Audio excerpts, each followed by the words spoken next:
afternoon! Magandang gabi. Au revoir. Babayag. Ayun po, ayan. So, nandito po kami sa Meridian Place kasi sa marami po nagtatanong, paano ako mag-invest ng property on housing lot, Joseph? Eh, hindi ko naman alam ang lugar. Of course, na kailangan malaman. Accessibility, plus mo naman nasa loob ng inyong subdivision na binibili. Of course. Nasa Meridian Place tayo, General Trias Cavite. Ito po isa sa pinaka-the best project na mai-offer po namin. Kasi po, meron na po itong complete ang amenities. Ano naman mga amenities ito, Joseph? Meron tayong swimming pool. Swimming pool, ayan. Meron tayong clubhouse. Clubhouse, at kung saan pag mag-birthday kayo, pwede ka dyan, magpapakasal kayo, magpapakiwalay ka. Meron tayong Children's playground. Ayun, may children's playground para sa children's party. At syempre meron tayong basketball court. Ayan, kung gusto mo maglaro ng basketball, pwede ka rin. At syempre, gusto magpuli-huli lang dito. Yes. Tingnan natin ngayon kung anong mga model house at saka anong ini-offer dito sa Meridian Place. No? Gusto natin.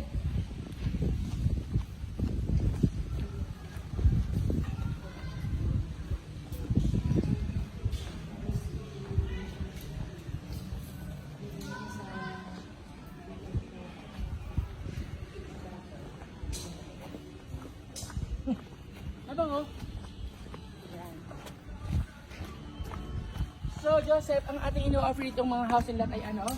Yes, we have Vanessa, tsaka Dahil sa ito po dahil sa dalawang kwarto up and down po siya. At syempre may Bernice house model tayo, which is isang Yun kwarto. No? Tingnan natin Joseph kung ano ba ang deliverable nila at kung paano mapapalaki ang bahay dito. No? Kaya natin imagine Joseph, kung dito ka nakatira, may amenities ka na. No? dami community na. Oh, community na. Phase 1 ka lang Meridian ha. So kapag binigay sa'yo yung bahay, ganun siya. No? Ano Joseph ang tanong ko, bakit minsan maraming damo? Ay, kasi turnover na yan. O ibig sabihin, nasa may-ari na dapat. Okay. Nasa yung bahay. Tama ba? Yes. Ito yung ito, pinag-guard na nila. No? Pinag-guard nila. At ito, wow. Ito po ano. So ito, typical na bahay ko ay sa ating Danesa, pinalalaki na yung bahay niya. Kasi ng lote. So may garahe, tapos may apit down na niya. Tama po ba mano? Hindi po ba ito? Hindi po ba ito? So dati dito lang po siya. Tapos pinalaki kasi malaki ang lote na bili niya. Kaya mas malaki ang bahay niya.